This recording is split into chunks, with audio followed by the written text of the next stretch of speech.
नमस्कार. श्रीवल्लभ आयुर्वेद आश्रममध्ये आपलं स्वागत. आज एक फार सुंदर, वीर्यवान आणि प्रसिद्ध असा एक कल्प आपण समजून घेणार आहोत.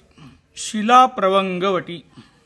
शिलाजित हे आयुर्वेदामध्ये खूप प्रसिद्ध असं औषध लोकांना माहिती आहे. आणि केवळ शिलाजितच असं नाही, तर त्याच्यामध्ये अनेक वीर्यवान अशी रसायनं यांचा समावेश असलेलं, सर्व धातूंना बल देणारं, पोषण देणारं, मेंदूला ऊर्जा देणारं, हृदयाला ताकद देणारं असं आणि विविध वयोगटातल्या स्त्री पुरुषांसाठी अतिशय सुंदर रसायन असणारं असं हे रसायन म्हणजे शिलाप्रवंगवटी.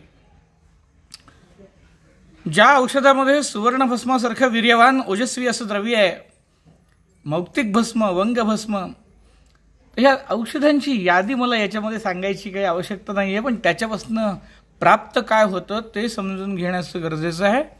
रसायन म्हणजे काय हो? सर्व धातूंना असं तजेला देणारं, सर्व स्रोतसांना नवीन ऊर्जा प्राप्त करून देणारं, स्वस्थ माणसाचं ओज वाढवणारं आणि आजारी माणसाला त्या आजारातून बरं करून सर्व धातूंना बल देणारं ते म्हणजे रसायन. रसधातूपासून शुक्रधातूपर्यंत प्रत्येक धातूला ताकद देणारं आणि ऊर्जा, एनर्जी यानेच हे सर्व युनिवर्स बनलेलं आहे.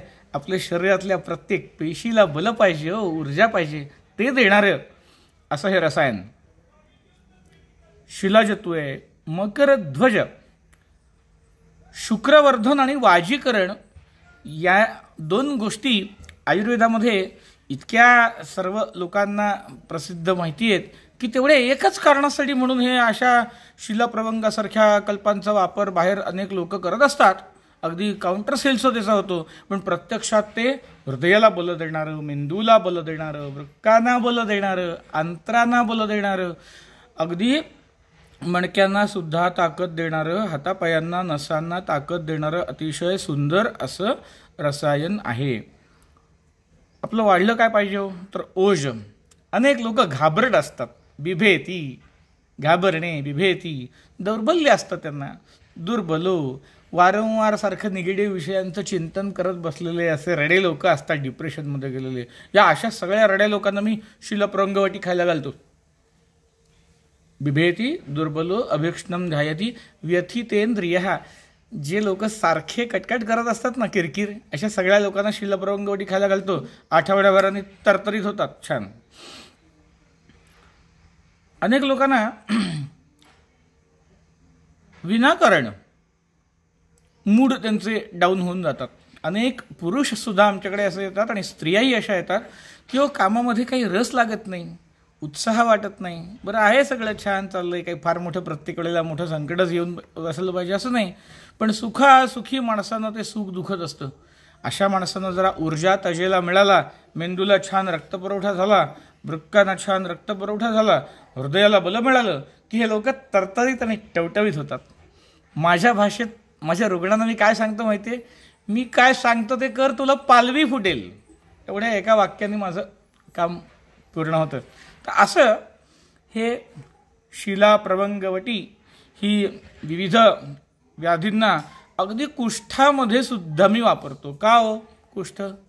तर कुष्ठ हा व्याधी हा ओज क्षीण झालं किंवा सार्वदेहिक ओज क्षीण झालं की सर्व ठिकाणी स्रोतसांमध्ये जे काही शैथिल्य येतं ते शैथिल्य दूर करणारं म्हणून वापरतो. आपण फक्त इंद्रिय शैथिल्यच आपल्या मनामध्ये, डोक्यामध्ये असतं, तर फक्त इंद्रियांचं शैथिल्य नाही, तर विविध स्तरावर शैथिल्य समजून घेतलं गेलं पाहिजे. आणि ते शैथिल्य कमी करण्यासाठी, ओज चांगलं करण्यासाठी त्वचा विकारांमध्ये मी याचा वापर करतो. भले त्याच्या कुठे उपयुक्ततेमध्ये त्याचा उल्लेख केलेला नसेल, पण मी त्वचा विकारांमध्ये नुसता शुक्र धातुअग्नी नाही हो, रस, रक्त, मांस, मेद, प्रत्येक धातूंचा धातुअग्नी चांगलं करण्याची ताकद याच्यामध्ये आहे. शुक्रस्थानाला बल देणे म्हणजे, शुक्रस्थान म्हणजे फक्त वृषण ग्रंथी आणि असेच नव्हे, तर डोळे, ओठ, विविध सारतेमध्ये शुक्राची सारता ज्या ज्या ठिकाणी सांगितलेली आहे त्या सगळ्या ठिकाणच्या अवयवांना लक्षात घेऊन अगदी स्तन असतील किंवा ओठ असतील, डोळे असतील, ही सगळी शुक्राची स्थानं आहेत. ती लक्षात घेऊन त्वचा या स्थानांना बल देणं, इंद्रियांचं शैथिल्य दूर करणं. क्लैब्य हे शारीरिक आणि मानसिक. तर क्लैब्य याचा अर्थ फक्त संबंध येताना ती गोष्ट न जमणे एवढाच अर्थ लक्षात न घेता अनेक तरुण असे आहेत की जरा कुठे संधी समोर येते तर हे हातपाय गाळून बसतात, त्याला क्लैब्य म्हणतात. प्रमोशन मिळणार आहे, कुठे जरी जाऊन प्रेझेंटेशन द्यायचं आहे, 4 लोकांसमोर बोलायचं आहे, या लोकांना लगेच जुलाब व्हायला लागतात. IBS, मग त्या IBSसाठी औषधं लोक खात बसतात. मी पहिल्यांदा अशा प्रकारची काहीतरी रसायनं त्या माणसांना देतो की त्यांचं ओझ वाढू दे, घाबरगुंडी त्यांची. अशा प्रकारच्या सुंदर द्रव्यांनी ते कंट्रोलमध्ये येतं. जायफळ आहे त्याच्यामध्ये. अनेक वेळा संडासला जाणारे लोक ते जायफळासारख्या द्रव्यांनी नियंत्रण त्याच्यावरती येऊन त्यांना ते अनेक वेळा जावं पण लागत नाही. आणि IBSमध्ये मी याचा अतिशय सुंदर उपयोग करतो. इरिटेबल बाउल सिंड्रोममध्ये प्रत्यक्षात त्याच्या इंडिकेशनच्या यादीमध्ये त्याचं नाव नसेल, पण त्याची घटक द्रव्य जी आहेत ती इतकी सुंदर त्यांची योजना केलेली आहे की त्याचा असा स्कोप खूप मोठा आहे. तर ह्या शिलाप्रवंगवटीचा वापर वैद्यानं तर मी करण्यासाठी सांगत असतोच आमचे विद्यार्थी किंवा मित्र यांना. पण रुग्ण समजा हे कोणी ऐकत असतील तर स्वतःच्या मर्जीने बिलकुल घेऊ नये, कारण हे औषध आहे आणि ते वैद्याच्या सल्ल्याने. खरोखर आपल्याला हे घ्यायचं असलं तर त्याची मात्रा किती असावी, आपल्याला खरोखर ते आवश्यक आहे का, ते घेण्याच्या अगोदर काही शरीरशुद्धी करायला हवे का, मग ते रसायन म्हणून घेतलं तर त्याचा उपयोग होणार आहे.